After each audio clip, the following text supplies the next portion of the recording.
Social Justice Project, Reentry of Returning Citizens, and Justice-Involved Veterans. The people. Returning citizen. Individuals recently paroled or released from long-term incarceration. Justice-Involved Veterans. Returning citizens who are military veterans. The problem. 2/3 of returning citizens will be reincarcerated within 3 years of their release. Justice-involved veterans have a mortality rate 12 times higher than returning citizens once released. 50% of the yearly incarcerated population are due to parole violations of returning citizens and justice-involved veterans. Returning citizens and justice-involved veterans are expected to meet unrealistic expectations and conditions of probation to include facilitate employment and housing, completion of mandated substance abuse programs the returning citizen must pay for, and restitution of criminal offenses. Justice-involved veterans may be discriminated against by veteran business owners with strong opinions of military service and criminal history.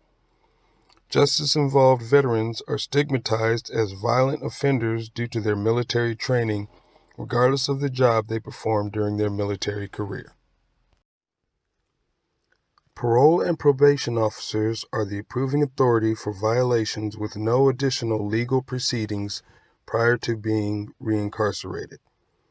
Inmates may be released in areas where they have no support system, family or friends, and are relegated to remain in said area until probation is completed. Women are being incarcerated at higher rates but released at lower rates. The automatic suspension of driving privileges for non-vehicular related crimes makes facilitating employment post-incarceration difficult, if not impossible. Some states allow employers to inquire about criminal history even when not related to the position an individual is seeking. Returning citizens and justice-involved veterans may be subject to child support and back child support while unable to gain employment. The experience, recidivisms, unsupported release. Returning citizens are released with no financial or medical support, although there may be placement in temporary housing. Probation conditions. Probation requirements typically include employment, housing, restitution, and possibly mandated substance abuse counseling. Societal stigmas. Society stigmatizes returning citizens as violent, morally offensive criminals regardless of the crime committed. No employment. Returning citizens are frequently denied employment despite having received job training during incarceration. Potential employers often cite breaks within a person's work history. No income. No employment translates to no earned income.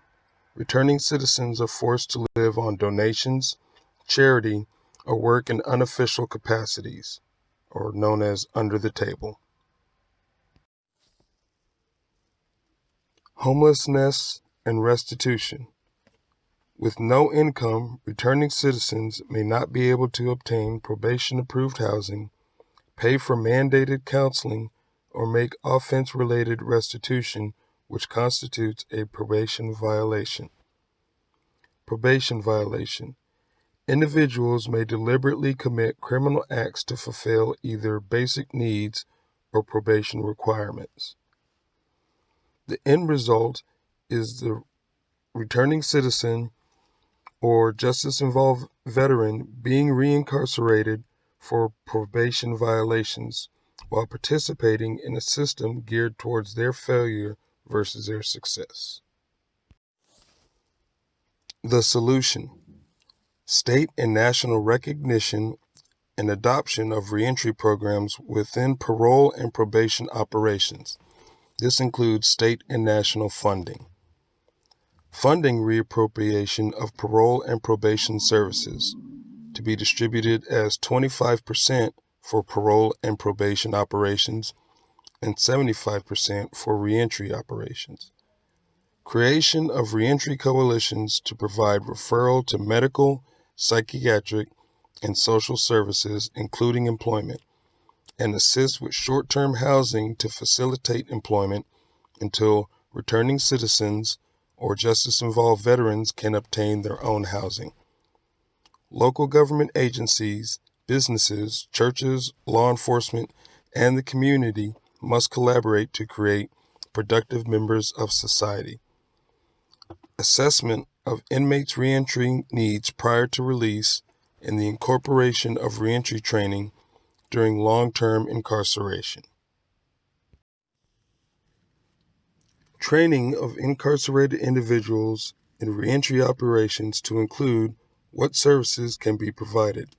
If training cannot be completed prior to release, the individual must complete an alternate reentry program to be conducted at a designated reentry facility. Create reentry programs that target the specific needs of women and minorities. Create employment opportunities by ensuring every person receives proper identification before being released. Encouraging returning citizens and justice-involved veterans to repay their debts and pay current obligations by providing offenders the ability to earn and save money while in prison. General public awareness and support through community activism of reentry patrons. Offer businesses tax benefits and free advertising funding for businesses who employ former inmates. Utilize former inmates who have completed reentry as future reentry coalition staff.